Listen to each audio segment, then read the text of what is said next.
Sosok pria yang memeluk dan menarik leher Gibran Rakabuming Raka baru-baru ini menjadi sorotan. Pria tersebut turut menyambut wakil presiden terpilih saat belusukan di Rusun Muara Baru, Penjaringan Jakarta Utara pada Rabu 24 April 2024 lalu. Kedatangan Gibran disambut warga yang langsung merangsek untuk mendekati putra sulung Presiden Joko Widodo itu. Namun tiba-tiba leher Gibran ditarik oleh seorang pria. Tidak hanya itu saja, pria tersebut juga berusaha memeluk Gibran meskipun langsung ditarik mundur oleh ajudan dan pasukan pengamanan presiden atau pas pampres yang mengawal Gibran. Lantas siapakah sosok pria yang menarik leher Gibran? Pria itu diduga merupakan warga Rusun Muara Baru. Ia juga disebut sebagai pendukung Prabowo dan Gibran. Hal ini terlihat dari jaket biru dan putih yang dikenakannya. Terlihat pula ada nomor 02 dan gambar Gibran di bagian jaket tersebut. Sementara di bagian belakang tampak jelas gambar Prabowo Subianto dan Gibran. Saat diamankan ajudan Gibran, si pria mengaku ingin melihat Gibran dari dekat. Pria itu enggan memberikan komentar lebih lanjut mengenai alasannya memeluk dan menarik leher Gibran. Ia pun segera meninggalkan awak media sambil melepas jaket bergambar Gibran yang dipakainya. Sesaat setelah disiagakan oleh Panglima Houthi, pasukan dari Yaman tersebut langsung meluncurkan serangan bertubi-tubi di Laut Merah. Houthi meluncurkan sejumlah rudal anti kapal dalam waktu nyaris bersamaan. Houthi mengklaim serangan tersebut menghantam kapal perang AS Maersk Yorktown dan kapal Israel MSC Veracruz.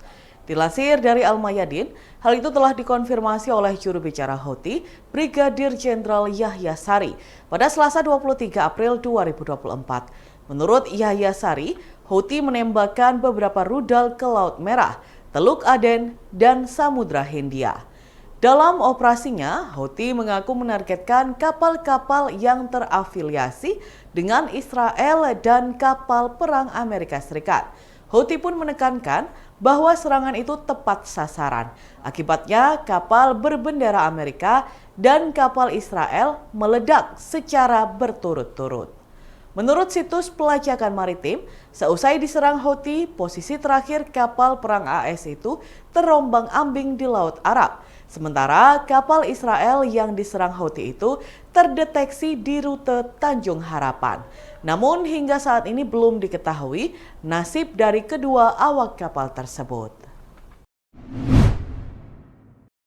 Pasangan Ganjar Pranowo dan Mahfud MD sama-sama tak hadir dalam penetapan Prabowo Gibran sebagai pemenang Pilpres 2024 di KPU. Namun ada perbedaan terkait alasan ketidakhadiran Ganjar dan Mahfud. Ganjar bersantai berada di Yogyakarta, sementara Mahfud mengaku menyesal. Dikutip dari tribunnews.com, Ganjar memilih berolahraga sepeda berkeliling rumahnya pada Rabu 24 April 2024 sekitar pukul 8.20 pagi waktu Indonesia Barat. Ganjar berseloroh sedang melakukan lari pagi saat ditanya oleh para wartawan. Ia mengaku tidak menghadiri penetapan Prabowo Gibran sebagai pemenang Pilpres dengan alasan tidak ada undangan. Mantan Gubernur Jawa Tengah ini mengaku baru mendapat undangan dari KPU pagi ini. Sementara dirinya terlanjur berada di Yogyakarta sehingga tidak bisa hadir. Berbeda dengan Mahfud MD yang mengunggah video khusus ke Instagramnya pada Rabu 24 April. Dalam video itu Mahfud mengaku baru mendapat undangan dari KPU sekitar 30 menit sebelum acara dimulai. Mantan Menko Polhukam itu pun mengaku tidak dapat hadir ke penetapan Prabowo Gibran sebagai pemenang Pilpres 2024. Meski begitu, Mahfud mengungkapkan penyesalannya karena tidak dapat hadir secara langsung. Pihaknya pun memberikan selamat dan salam hormat kepada Prabowo Gibran. Dalam sepekan terakhir, awan berwarna pekat hingga kemunculan angin puting beliung di tengah laut mewarnai kondisi cuaca buruk yang menghantui sejumlah nelayan di Kelurahan Pangeranan, Kota Bangkalan. Tanpa berpikir panjang, para nelayan yang berada di tengah laut terpaksa memutar balik ke arah kemudi ke tepian pesisir. Saat berlayar, para nelayan asal pesisir barat Kota Bangkalan melihat pusaran angin puting beliung secara jelas mengelayut di hadapannya. Namun, mereka senantiasa mengutamakan keselamatan diri. Ketua Persatuan Nelayan Pergerakan Indonesia atau PNPI Bangkalan, Ahmad Rahman menyatakan cuaca tersebut sangat berpengaruh terhadap keselamatan nelayan, terutama di daerah Arosbaya hingga ke pesisir barat Kota Bangkalan. Ia menuturkan, biasanya ketika awan berwarna pekat dan turun hujan lebat, ombak besar akan datang. Rahman menjelaskan, cuaca buruk di tengah perairan laut Kota Bangkalan biasanya dipengaruhi faktor perubahan musim angin barat ke musim angin timur. Kondisi ini telah berlangsung selama seminggu terakhir, membuat para nelayan putar haluan kembali ke pinggir. Hingga beberapa nelayan lainnya memutuskan untuk tidak pergi melaut. Nelayan yang tidak melaut biasanya memilih untuk memperbaiki jaring. Selain itu, cuaca buruk seperti ini biasanya akan terus berlangsung hingga sepekan ke depan. Kemudian, Rahman teringat peristiwa perahu nelayan yang terbalik karena dihempas ombak, hingga ombak dapat merenggut nyawa seseorang nelayan asal Kabupaten Gresik. Saat itu, 2 nelayan lainnya berhasil diselamatkan bersama rekan-rekannya. Tragedi perahu nelayan ditemukan terbalik menimpa salah seorang nelayan Kampung Bandaran, Kelurahan Pangeranan, Kota Bangkalan, pada 31 Desember 2022 silam. Jasad ditemukan mengapung dengan posisi tubuh terlentang di tengah laut perairan Karangjamuang, Bangkalan pada Selasa 2 Januari 2024 pagi. Rahman mengatakan para nelayan mengeluh tidak berpenghasilan karena cuaca buruk berlangsung lebih dari 2 minggu. Oleh karena itu, ia selalu berkoordinasi dengan Dinas Perikanan dan Kelautan Bangkalan terkait cuaca buruk di tengah laut terjadi terlalu lama. Dan Tribuners, berikut kita simak bersama wawancara dari Ketua PNPI Bangkalan, Ahmad Rahman. Jadi gini, mungkin faktor ada perubahan ya, mungkin seperti itu, perubahan dari musim angin barat ke kemarau gitu, musim angin barat ke musim angin timur. Jadi mungkin perubahannya seperti itu, sehingga banyak mendung-mendung yang cuacanya itu sangat berpengaruh lah, satu sama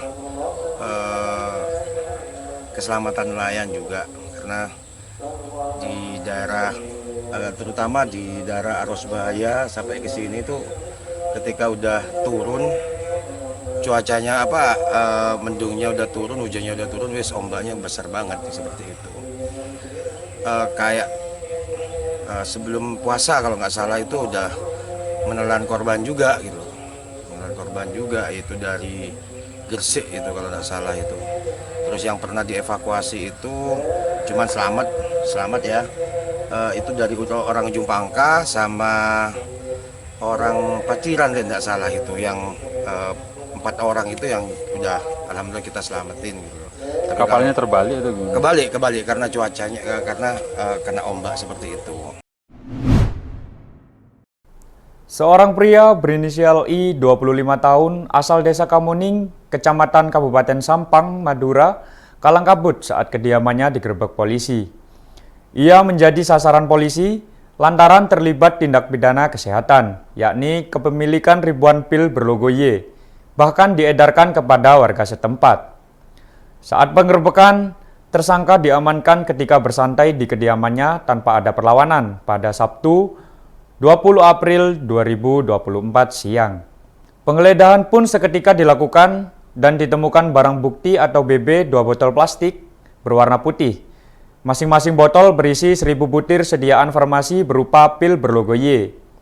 BB yang terbungkus plastik berwarna hitam tersebut disembunyikan oleh tersangka di dalam kamarnya. Kasat Reskrim Polres Sampang, AKP Sigit Nursio memaparkan total BB berjumlah 2000 butir pil berlogo Y. Menurutnya, BB yang didapat melalui online dari luar Madura itu siap diedarkan oleh tersangka dan diperkirakan bisa mendapatkan keuntungan senilai Rp800.000.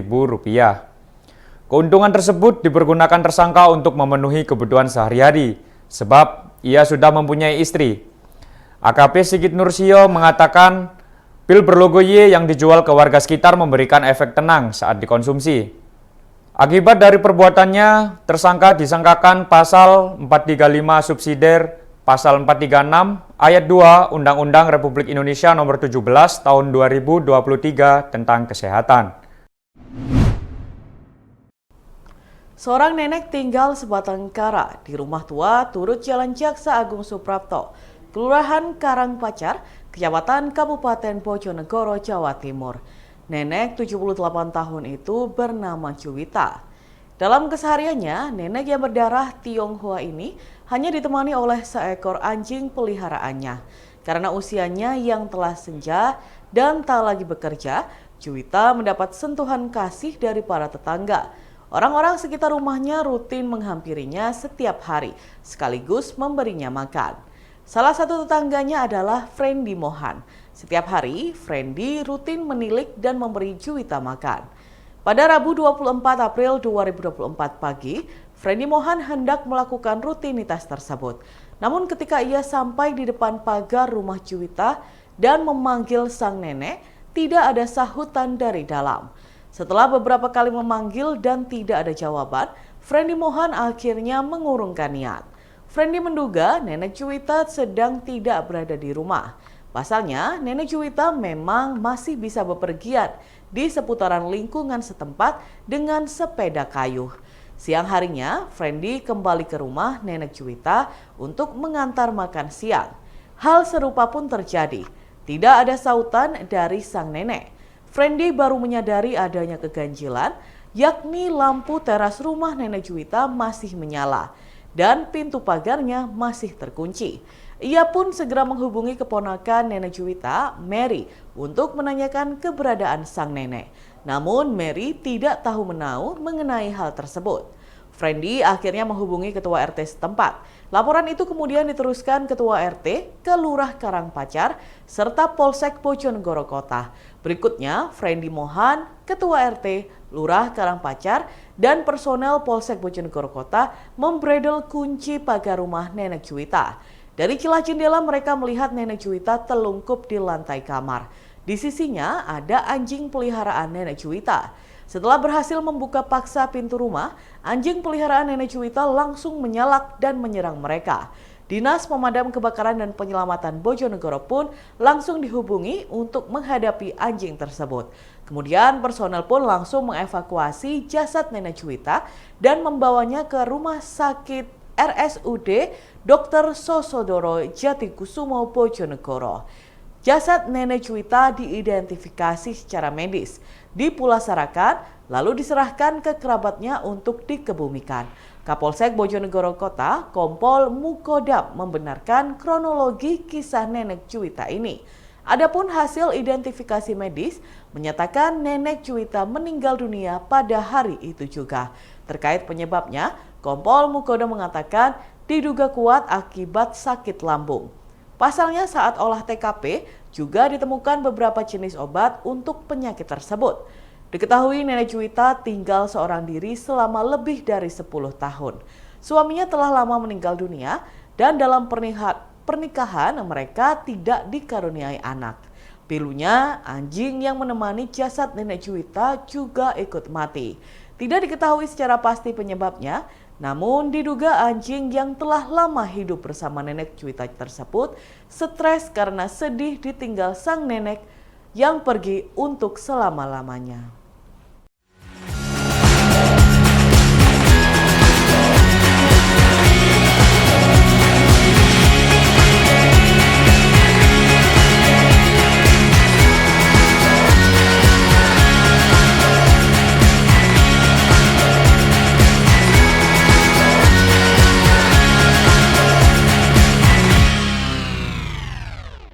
Download Tribun X sekarang, menghadirkan lokal menjadi Indonesia.